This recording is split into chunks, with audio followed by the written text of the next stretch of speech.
بسم الله الرحمن الرحيم. الحمد لله رب العالمين والصلاة والسلام على رسوله النبي الكريم محمد وعلى آله وصحبه أجمعين ومن تبعهم بإحسان ودعا بدعوتهم إلى يوم الدين. أما بعد، فقال الله سبحانه وتعالى: فأعوذ بالله من الشيطان الرجيم. بسم الله الرحمن الرحيم. والسماء ذات البروج واليوم الموعود وشاهد ومشهود قتل أصحاب الأخدود النار ذات الوقود إذ هم عليها قعود وهم على ما يفعلون بالمؤمنين شهود. صدق اللہ العظیم. محترم ناظرین، السلام علیکم ورحمۃ اللہ وبرکاتہ. سابقہ ویڈیو میں پچھلے لیکچر کے اندر سورہ انشقاق الحمدللہ مکمل ہو گئی، اور جیسا کہ آپ کو بتایا گیا تھا کہ سورہ تکویر، سورہ انفطار، سورہ مطففین اور سورہ انشقاق، یہ ساری صورتیں قیامت کی منظر کشی، قیامت کے وقوع اور قیامت کے واقع ہونے کے بعد مومنین کا انجام اور کافرین کے انجام، نیکوکاروں کے انجام اور بدکاروں کے انجام کو بیان فرما رہی تھی. اب یہ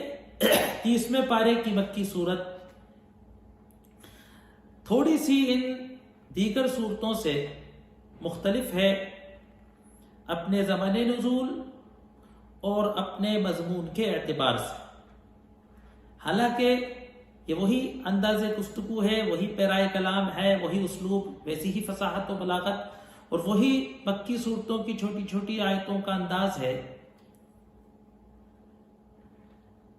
اس صورت کا نام سورہ بروج،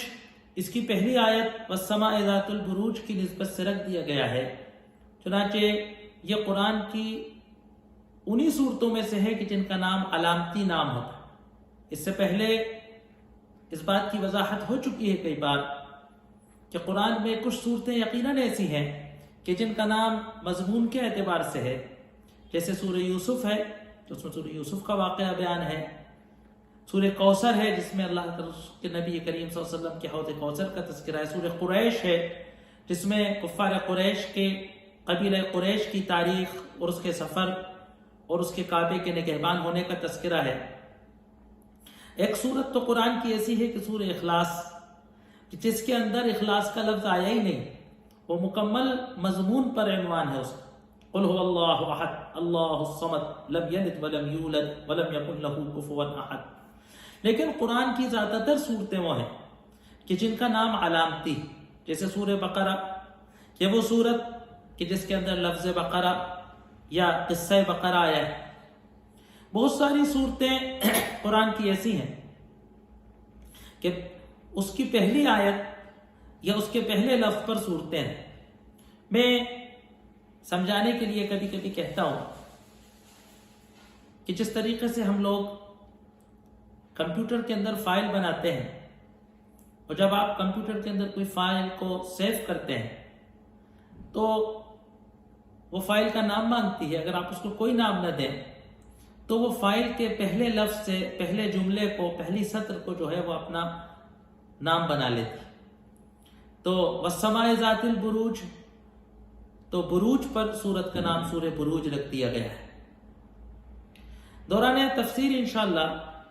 بروج کی تفصیل آئے گی. بروج کہتے ہیں عربی زبان میں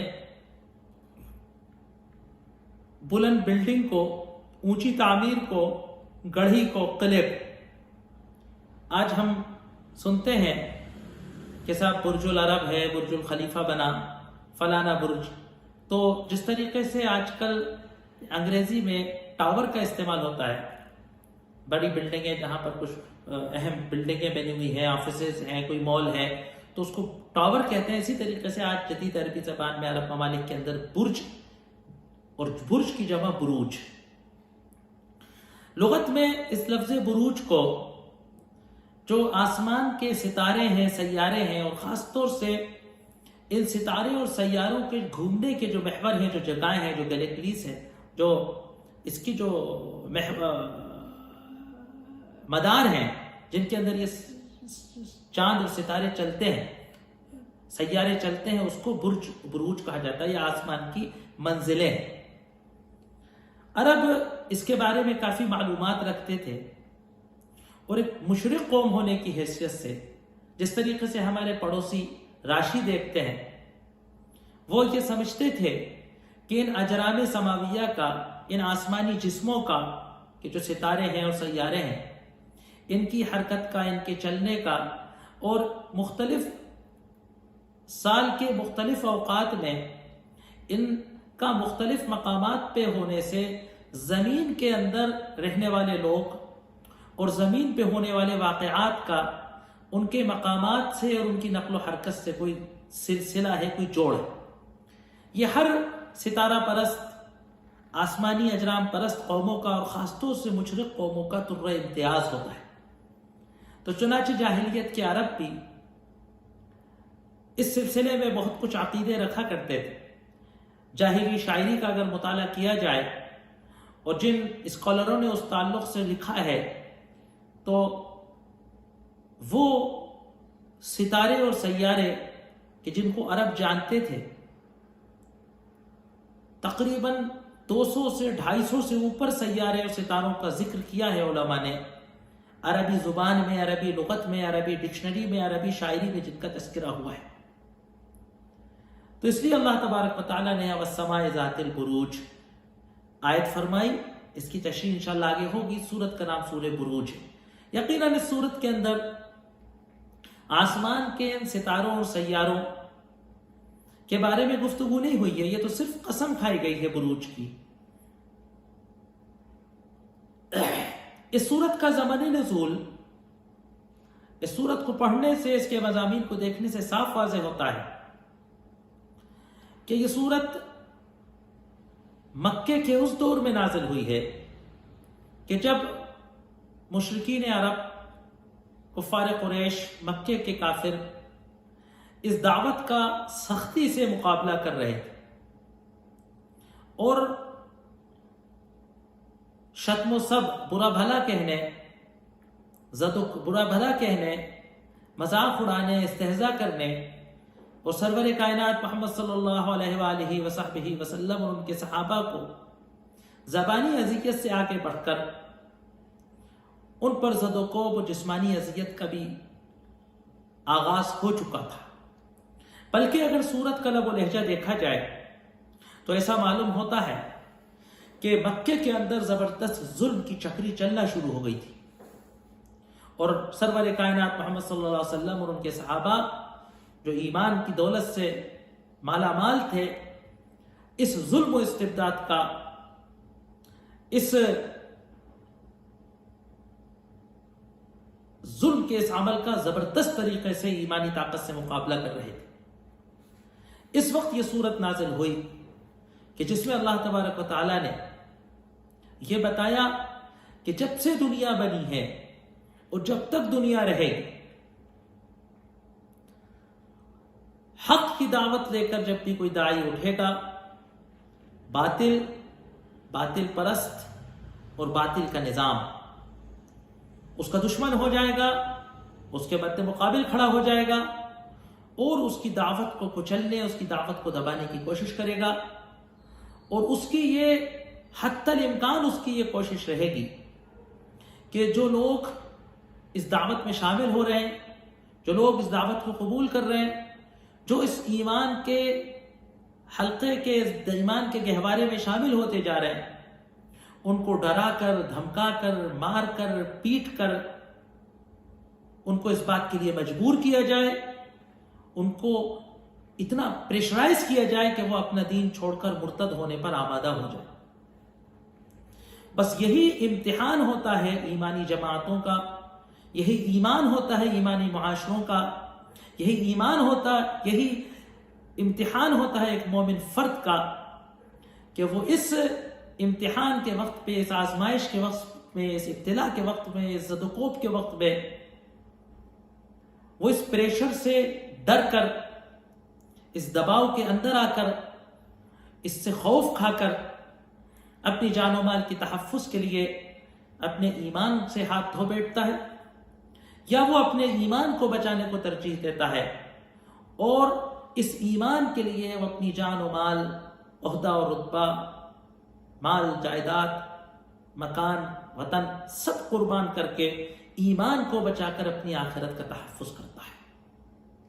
بس یہی ایک امتحان ہے انسان کی زندگی کے اندر کہ وہ دو راہیں پر جس وقت کھڑا ہو، ایک راستہ اس کو کفر کی طرف لے جا رہا، ایک راستہ اس کو ایمان کی طرف لے جا رہا ہو، ایک راستہ اس کو زندگی کی راحت کی طرف لے جا رہا ہو، عیش و عشرت کی طرف لے جا رہا ہو، اور ایک راستہ اس کو تکلیفوں کی طرف لے جا رہا ہو۔ لیکن اس کو یہ دیکھنا ہوگا کہ آخرت کے انجام کے اعتبار سے کون سا راستہ راحت کا ہے، کون سا راستہ ابدی زندگی کی فلاح کی طرف جا رہا ہے، کون سا راستہ انسان کو آخرت میں کھنڈ میں لے جانے والا ہے۔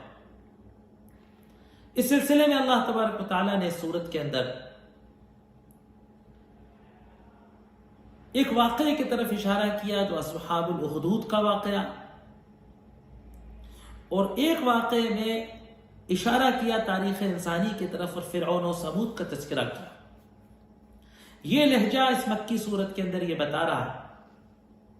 کہ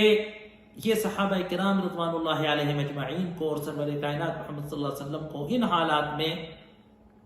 ثابت قدم رہنے، ان حالات کا مقابلہ کرنے کی جو ہے ہدایت دینے والی سورت ہے۔ ایک طرف یہ سورت اللہ کے رسول صلی اللہ علیہ وسلم اور صحابہ کو تسلی دے رہی ہے، دلاسا دے رہی ہے کہ یہ جو حالات آپ پر آ رہے ہیں، یہ جو تکلیفیں آپ برداشت کر رہے ہو، یہ تو اللہ تبارک و تعالیٰ کا جو نظام ہے اس کا ایک لازمی حصہ ہے کہ اگر آپ حق پر ہو، حق کی دعوت دے رہے ہو، تو باطل آپ کے خلاف برنگ اختہ ہے، باطل آپ پہ ناراض، باطل آپ کے خلاف سپر ہو کر کھڑا ہوا ہے، آپ کی دعوت کو کچلنے، آپ کو ختم کرنے کی پوری کوشش کر رہا ہے۔ جس طریقے سے سابقہ امتوں نے، جس طریقے سے سابقہ نبیوں نے، اور جس طریقے سے سابقہ نبی کے تابعین نے، پیروکاروں نے اس طریقے کے ظلم کا، باطل کی اس طریقے کے پریشرائزنگ کا جو ہے، باطل کے اس طریقے کے دباؤ کا جس طریقے سے مقابلہ کیا ہے، اسی طریقے سے آپ کو بھی مقابلہ کرنا چاہیے۔ آپ اور آپ کے صحابہ جو دنیا کی سب سے افضل ترین جماعت اللہ تبارک و تعالیٰ نے قرار دیے ہیں، وہ اس کے زیادہ شایع نشان ہے کہ وہ اس باطل کے سامنے نہ جھکے، باطل کے اس ڈرانے سے، باطل کے اس دھمکانے سے، باطل کی اس فتنہ انگیزی سے وہ کبھی خوف زدہ نہ، اس کے سامنے گھٹنے نہیں ٹکتے۔ دوسری طرف یہ سورت کفار قریش کو آگاہ کر رہی ہے کہ جس طریقے سے تاریخ میں مسلمانوں کو ستانے والے، اہل ایمان کو ان کے ایمان سے موڑنے کے لیے ان کو فتنہ خیزی میں ڈالنے والے، ان کو عذاب پہ مبتلا کرنے والے جس طریقے سے بدبخت قرار دیے گئے ہیں، ایسے ہی تم بھی بدبخت قرار دے دیے جانے والے ہو۔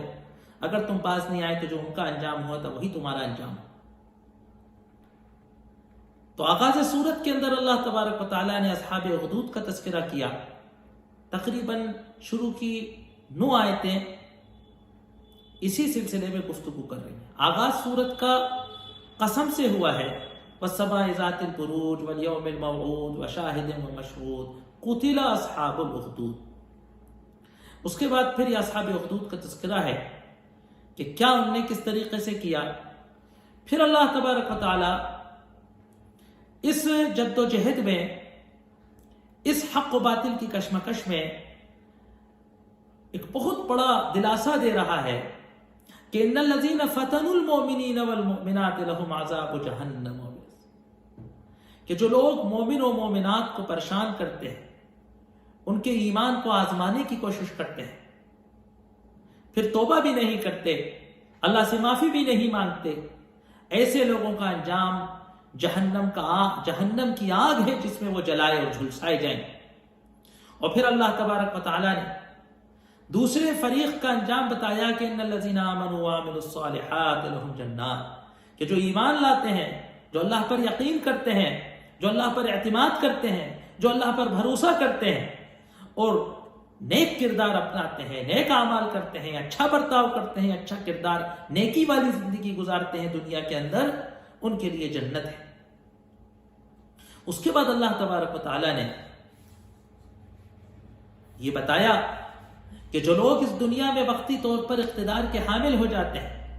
جو معاشروں پہ تہذیبی اور ثقافتی غلبہ حاصل کر لیتے ہیں، ان کو ہرگز یہ نہیں سمجھنا چاہیے کہ وہ بے لگام ہے۔ اللہ تبارک و تعالیٰ کی طاقت کا ذکر کیا گیا، اللہ تبارک و تعالیٰ کی قوت کا ذکر کیا گیا، اور پھر کہا کہ جو ہے جس طریقے سے فرعون و ثمود باز نہیں آئے اور آخر ان کا انجام یہ ہوا کہ وہ ہلاک کیے گئے، فرعون اور اس کا لشکر ڈبا دیا گیا، ثمود کی قوم پر عذاب نازل ہوا، ہے نا؟ اسی طریقے سے یہ بھی باز نہیں آنے والے۔ اور اخیر کے اندر قرآن کے تعلق سے گفتگو ہوئی ہے، فی لوح محفوظ، لوح محفوظ کا تذکرہ۔ سورہ انشقاق جس کی تفسیر ابھی ہم نے سنی تھی، پچھلے ویڈیو میں ختم ہوئی ہے اس کی تفسیر، اس میں اور اس سورہ بروج کے اندر چند مماثلت ہے کہ 4 قرآن کی صورتیں، اذا السماء انفطرت، اذا السماء انشقت، والسماء ذات البروج، والسماء والطارق، یہ 4 صورتیں ہیں کہ جو آسمان کے تذکرے سے جن کا آغاز ہو رہا ہے۔ 2 صورتیں اذا السماء انفطرت و اذا السماء انشقت، وہ قیامت کے موقع پر جس وقت آسمان میں قیامت کے واقع ہوتے وقت کی جو تبدیلیاں ہوں گی اس کا تذکرہ کیا جا رہا ہے، اور ان 2 آخر کی صورتوں میں آسمان کو بطور قسم کھایا جا رہا ہے کہ اللہ تبارک و تعالیٰ کی ایک عظیم مخلوق ہے آسمان۔ تو والسماء ذات البروج، اس آسمان کی قسم جو بروج والا ہے، اور والسماء والطارق، آسمان، اس آسمان کی قسم، آسمان کی قسم اور اس تارے کی قسم کہ جو رات میں نمودار ہوتا ہے۔ ان 2 صورتوں کے اندر اس طریقے سے آغاز ہو۔ تو پہلی مماثلت تو یہ ہے سورہ انشقاق اور سورہ بروج اور سورہ طارق میں کہ ان کا تذکرہ آسمان سے شروع ہو رہا ہے۔ سورہ انشقاق کے اندر دائیں ہاتھ میں نامہ اعمال لینے والوں کا جنت میں جانے کا تذکرہ تھا، اور بائیں ہاتھوں میں اور کمر کے پیچھے سے نامہ اعمال لینے والوں کا جہنم میں جانے کا تذکرہ تھا۔ اس سورت کی بھی آیت نمبر 10 اور 11 کے اندر کافروں کا، بدکاروں کا انجام جہنم میں جلنا ہے، اور ایمان والوں کا اور نیک اعمال کرنے والوں کا انجام جنت کی نعمتیں ہیں۔ سورہ انشقاق کے اخیر میں قرآن کا تذکرہ تھا، اور کافروں کے قرآن پہ ایمان نہ لانے پر تعجب تھا۔ اس سورت کے اندر بھی فرعون و ثمود اور ان جیسوں کی ایمان نہ لانے کا تذکرہ ہے، اور اختتام سورت کا قرآن کے تذکرے پر ہے نا؟ قرآن مجید فی لوح محفوظ، ہے نا، کہ قرآن مجید ہے، یہ زبردست قرآن ہے، اس کے اندر تحریف نہیں ہے، تبدیلی نہیں ہے، اور یہ لوح محفوظ کے اندر محفوظ ہے۔ اللہ تبارک و تعالیٰ نے اس میں اس کی حفاظت کا اپنے اوپر ذمہ لیا۔ ہم انسانوں کو اس بات کا مکلف کیا ہے کہ اس کی حفاظت کریں، ہمیں سبب بنا ہے اللہ تبارک و تعالیٰ نے، لیکن قرآن کی حفاظت کا وعدہ اللہ تبارک و تعالیٰ نے خود اپنے اوپر گارنٹی لی۔ چاہے مومن ہو یا کافر، ہر منصف اسکالر اس بات کا قائل ہے کہ یہ جو قرآن مسلمان آج جس کی تلاوت کرتے ہیں، یہ وہی قرآن ہے کہ جو ان کو آج سے 1400 سال قبل محمد صلی اللہ علیہ وسلم نے پڑھ کر سنایا تھا۔ یہ وہی قرآن بعینی ہے۔ ہر منصف اسکالر جو سچا ہے اور ایماندار ہے اور عقل مند ہے اور بے وقوفی بات کرنے سے ڈرتا ہے، اس بات کا قائل ہے۔ یہ خود قرآن کا ایک معجزہ ہے۔ تمام آسمانی کتابوں کے بارے میں ان پر ایمان رکھنے والے منصف اسکالر اس بات کو مانتے ہیں، اس بات کو قبول کرتے ہیں کہ تاریخی اعتبار سے یہ نہیں کہا جا سکتا کہ یہ وہی آسمانی کتابیں ہیں جتنے سال پرانا ان کو بتایا جاتا ہے۔ یہ تبدیلی سے، تحریف سے، ترجمہ ہو کر بدلنے سے یہ محفوظ ہے، اس کی کوئی گارنٹی نہیں لے سکتے۔ لیکن قرآن ایک ایسی کتاب ہے کہ جس کے بارے میں گارنٹی سے یہ کہا جا سکتا ہے کہ یہ وہی قرآن ہے جو سرور کائنات محمد صلی اللہ علیہ وسلم پر نازل ہوا تھا اور انہوں نے اپنے صحابہ کو پڑھ کر سنایا تھا۔ اس سورت کا سبب نزول اور پس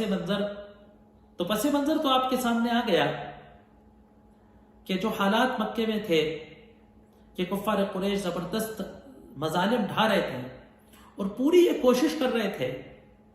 کہ جو لوگ ان کے خاندانوں میں سے، ان کے رشتہ داروں میں سے، ان کے بچوں میں سے، ان کے غلاموں میں سے، ان کے قبائل میں سے ایمان قبول کر رہے ہیں، خاص طور سے جو کمزور ان کے ہاتھ لگ جائیں یا جن پر بھی ان کا بس چلے، چاہے وہ طاقتور ہی کیوں نہ ہو، ان کو ستا کر، ڈرا کر، دھمکا کر اتنا ان پر زور دکھائیں کہ وہ اسلام سے مرتد ہو جائیں، اور اگر وہ مرتد نہ بھی ہوں تو ان کا انجام دیکھ کر، ان کی پٹائی دیکھ کر، ہے نا، ان کا بری طریقے سے قتل ہونا دیکھ کر بہت سارے لوگ جو ایمان کی طرف رغبت رکھتے ہیں ڈر کے مارے ایمان نہ لائیں۔ آج تک دنیا کی سیاست، آج تک باطل اور باطل پرست اور باطل نظام کے محافظوں کی یہی سیاست رہی ہے اور آج بھی چل رہی ہے۔ اس سلسلے میں اللہ تبارک و تعالیٰ نے اصحاب الاخدود کا تذکرہ کیا تھا۔ یمن کے اندر ایک بادشاہ تھا ذو نواس، اس نے کہ یہودی سلطنت کا ایک بادشاہ تھا اور اس نے یمن پر قبضہ حاصل کیا۔ وہاں پر کچھ لوگوں نے عیسائیت کا مذہب قبول کیا اور اس بادشاہ نے بڑی فوجی طاقت کے ساتھ، بڑی بربریت اور جارحیت کے ساتھ اس سرزمین میں عیسائی مذہب قبول کرنے والوں پر سختی کر کے وہاں سے عیسائیت کو ختم کرنے کی کوشش کی۔ اس سلسلے میں جو روایات آتی ہیں، اور اسلام سے پہلے عرب تاریخ کے اندر وہ روایات موجود تھیں کہ اس بادشاہ نے فوج بھیج کر ان لوگوں کو گھیرا اور ان پر پورا قبضہ حاصل کر کے ان کو گرفتار کر لیا گیا، اور شہر کے اندر اخدود، خندقیں، بڑے بڑے گڈھے کھودے گئے، چوکھٹے بڑے بڑی کھائیوں ٹائپ کے گڈھے کھودے گئے اور ان کے اندر بڑے بڑے الاؤ جلائے گئے۔ زبردست ان الاؤ کی لپٹیں آسمان کو چھونے لگی۔ اس وقت اس ظالم بادشاہ اور اس کی فوجوں نے ان مسلمانوں کو، کہ جو اس وقت عیسائی تھے اور قرآن اترنے سے پہلے تک عیسائی مسلمان تھے، دین حق والے تھے، ان اخدودوں کے سامنے ان کو کھڑا کیا گیا اور ان کو یہ آفر کیا گیا کہ یا تو تم اپنے نئے دین کو چھوڑ دو، واپس اپنے پرانے دین پر آ جاؤ، یہودیت کو قبول کر لو، یا پھر ان گڑھوں میں زندہ جلنے پر تیار ہو جاؤ۔ ان مومنین نے اس آزمائش کی گھڑی پہ صبر و استقامت دکھائی، اپنے ایمان کی طاقت کا مظاہرہ کیا اور ایمانی طاقت کا ثبوت دیا، اور بڑی صبر و استقامت کا اور بہادری کا اس ظالم بادشاہ کے سامنے مظاہرہ کیا، اور بہت ڈرانے اور دھمکانے کے بعد وہ باز نہ آئے۔ ان کی اس مضبوطی کو دیکھ کر اس ظالم بادشاہ نے ان میں سے چند لوگوں کو ان گڑھوں میں ڈال ڈال کر زندہ جلانا شروع کیا کہ شاید دوسرے لوگ اس رونگٹے کھڑے کر دینے والے منظر کو دیکھ کر، جلنے والوں کی جسموں کو جلتا ہوا دیکھ کر، ان کی آہ و فغاں سن کر، ان کی چیخیں سن کر، اور ان کے جسموں کے گوشت اور بالوں کی جلنے کی بو سونگھ کر شاید ان کے رونگٹے کھڑے ہو جائیں، اور وہ جس صبر و استقامت کا اور طاقت کا اور ایمان کا مظاہرہ کر رہے ہیں اس میں کمی آ جائے اور وہ پسپا ہو جائیں اور وہ مرتد ہونے پر تیار ہو جائیں۔ لیکن وہ پورے جو قوم تھی، بستی، وہ اس پر راضی نہیں ہوئی، اور سارے ایک ایک کر کے وہ اس کے اندر ڈھیر کے ڈھیر ہکا کر دھکیل کر ڈال دیے گئے، اور وہ مسکراتے ہوئے اس ایمانی طاقت کے ساتھ شہادت کی موت کو قبول کرتے ہوئے جنت کے اندر چلے گئے۔ اس واقعے کو قرآن نے اس صورت میں ثبت کرا اور ان کے ظلم کا اظہار کیا، اور والسماء ذات البروج، آسمان کے بروجوں کی قسم کھائی، والیوم الموعود، قیامت کے دن کی قسم کھائی، وشاہد و مشہود، اور شاہد و مشہود، دیکھنے والے اور دکھنے والے کی قسم کھائی۔ اب اس کی ہم تشریح بتائیں گے کہ اس سے انبیاء مراد ہیں، اس سے مخلوقات مراد ہیں، کہ قتل اصحاب الاخدود، کہ اخدود والے غارت ہوئے، ہے نا، بغدود والوں کا نست نابود ہوئے، اخدود والوں کا ستیہ ناس ہو، ہے نا۔ بعد میں پھر وہ ان پر عیسائی بادشاہ کو پتہ چلا، نجاشی کو، حبشے کے بادشاہ کو، اور اس نے فوج کشی کی، اور پھر وہ ان کا انقلاب ہوا اور ان کی حکومت وہاں سے ختم کی گئی، اور پھر اس پورے علاقے میں عیسائیت کا بول بالا ہوا۔ اس سلسلے میں احادیث مبارکہ کی یہ تاریخ کے اندر یہ بات اس طرح سے ثابت ہے۔ اس سلسلے میں تاریخ کے اندر ایک بڑا سبق آموز واقعہ ہے، حدیث کے اندر ایک بڑا سبق آموز واقعہ ہے، مناسب ہے کہ اس کو یہاں بیان کر دیا جائے۔ روایتوں میں آتا ہے کہ وہ جو ذو نواس یمن کا بادشاہ تھا، ایک بادشاہ تھا، اور اس کے پاس ایک جادوگر تھا جو اپنے جادو کے علم سے بادشاہ کو طاقتور و مضبوط بناتا تھا، اس کو غیب کی باتیں بتاتا تھا، دوسروں کے سامنے بادشاہ کی چودراہٹ جماتا تھا۔ جب وہ بوڑھا ہوا، کمزور ہو گیا، تو اس نے بادشاہ سے کہا کہ بادشاہ سلامت، اب میں کمزور ہو گیا ہوں، میری زندگی کا کوئی بھروسہ نہیں رہا، آپ ایک سمجھدار سے نوجوان کو، ایک ذہین نوجوان کو میرے حوالے کر دیجئے تاکہ میں اس کو یہ علم سکھا دوں۔ تو بادشاہ نے اپنے درباریوں میں سے، اپنے قریبیوں میں سے ایک اپنے بہترین سمجھدار نوجوان کو اس جادوگر کے حوالے کر دیا۔ تو وہ صبح جادوگر کے پاس جاتا تھا، دن بھر جادوگر سے جادو کی تعلیم سیکھتا تھا، اور واپس رات کو، شام کو آ جاتا تھا۔ اس دوران ایک دن کیا ہوا کہ جاتے میں اس جادوگر کے راستے میں، کیونکہ عیسائی تو وہاں دبے کچلے ڈرے رہتے تھے، تو جنگلوں میں، غیر آباد علاقوں میں ان کے چرچ تھے، تو وہ بچہ ایک چرچ سے گزرا جہاں کچھ عیسائی عبادت کر رہے تھے۔ وہ اس چرچ کے اندر پہنچا، اس نے دیکھا تو اس کو اپنی قوم کی عبادت کے مقابلے میں، اور اس جادوگر کے علم اور اس کے فلسفے کے مقابلے میں، اس کی نالج کے مقابلے میں، یہ عیسائی لوگوں کی نماز اور ان کا مذہب اور ان کی عبادت زیادہ پسند آئی۔ تو دھیرے دھیرے وہ اس پادری سے متاثر ہو گیا، اور وہ جادوگر کے پاس آتے جاتے ہوئے اس پادری کے پاس کچھ وقت بیٹھتا اور ان سے عیسائیت کا مذہب سیکھتا، یہاں تک کہ وہ عیسائیت میں بڑا اعلیٰ مقام تک پہنچ گیا۔ پھر وہ اس قدر بلند مقامات پہ پہنچ گیا پادریت کے، پاپائیت کے، کہ وہ مریضوں کو شفا دینے لگا، وہ بیماروں پر ہاتھ پھیرتا تو ان کو شفا ہو جاتی، جس طریقے سے یہ پاپائیت میں تصور ہے۔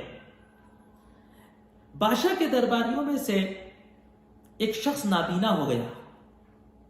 بادشاہ کے وزیروں میں سے بڑی پریشانی ہوئی، بڑی تکلیف ہوئی۔ ایک دن بادشاہ نے دیکھا کہ وہ شخص کی آنکھیں واپس آ گئی، تو اب جب وہ نابینا ہو گیا تو بڑا پریشان تھا۔ کسی نے اس کو بتایا کہ یار ایک نوجوان ہے، وہ فلاں جگہ جنگل میں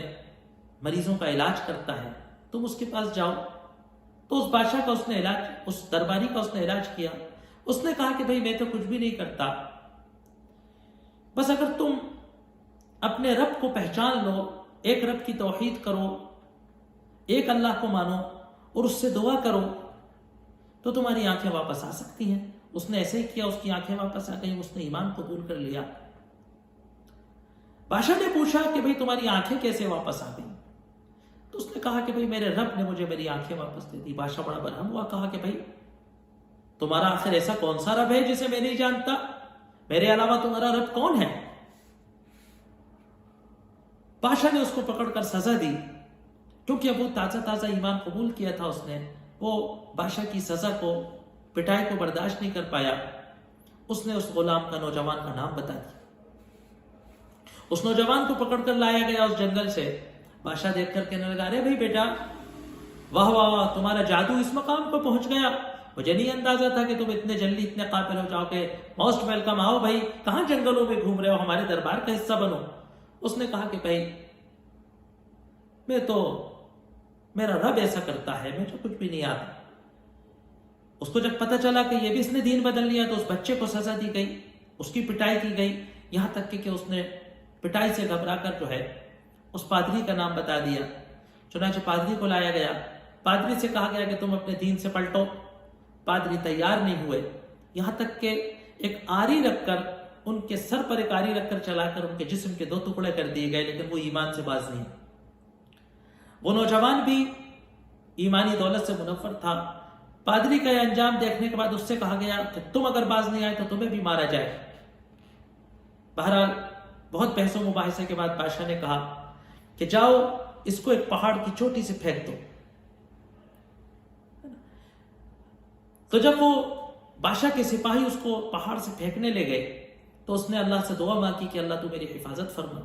تو پہاڑ ہلا اور وہ سپاہی گر پڑے اور وہ واپس بادشاہ کے پاس ہنستا ہوا آ گیا. پھر بادشاہ نے کہا کہ اس کو کشتی میں لے جاؤ اور بیچ سمندر میں جا کے اس کو ڈبا دو. وہاں پر گیا تو اس نے اللہ سے کہا کہ اللہ میری مدد فرما. تو کشتی پلٹی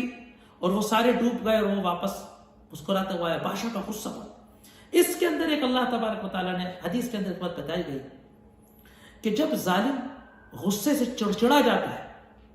تو وہ سوچتا نہیں ہے کہ وہ کیا کرنا ہے. اس لڑکے نے کہا کہ دیکھو تم مجھے نہیں قتل کر سکتے جب تک کہ تم لوگوں کو ایک میدان میں جمع کرو اور مجھے ایک درخت پر سولی دو, پھر میرے ہی ترکش سے ایک تیر نکالو اور اس تیر کو کمان میں رکھو اور کہو کہ بسم رب ھذا الغلام, اس نوجوان کے رب کے نام سے چلاؤ گے تب میں مروں گا, ورنہ تم مجھے نہیں مار سکتے. اب وہ بادشاہ اتنا غصے میں آ چکا تھا کہ وہ سمجھا بھی نہیں کہ میں کیا کر رہا ہوں. اس نے ایک کام کر ڈالا, پورا مجمع چلا اٹھا آمنا برب ھذا الغلام, ہم اس غلام کے رب پر ایمان لے آئے. بادشاہ بڑا گھبرایا. اس کے درباریوں نے کہا کہ حضور آپ جس سے ڈرتے تھے وہ ہو گیا, پوری بستی ایمان کا اعلان کر رہی ہے, وہ سب کہہ رہے ہیں کہ بادشاہ رب نہیں ہے, رب تو اس غلام کا رب ہے. پھر اس بادشاہ نے غصے میں آ کر یہ کارروائی کی جس کا اوپر تذکرہ کیا گیا تھا. لیکن وہ حضرات, ان لوگوں کا ایمان اتنا قوی ہو چکا تھا اس معجزے کو دیکھنے کے بعد کہ وہ پلٹے نہیں اور ان سب کے سب نے شہادت قبول کر لی. تو انشاءاللہ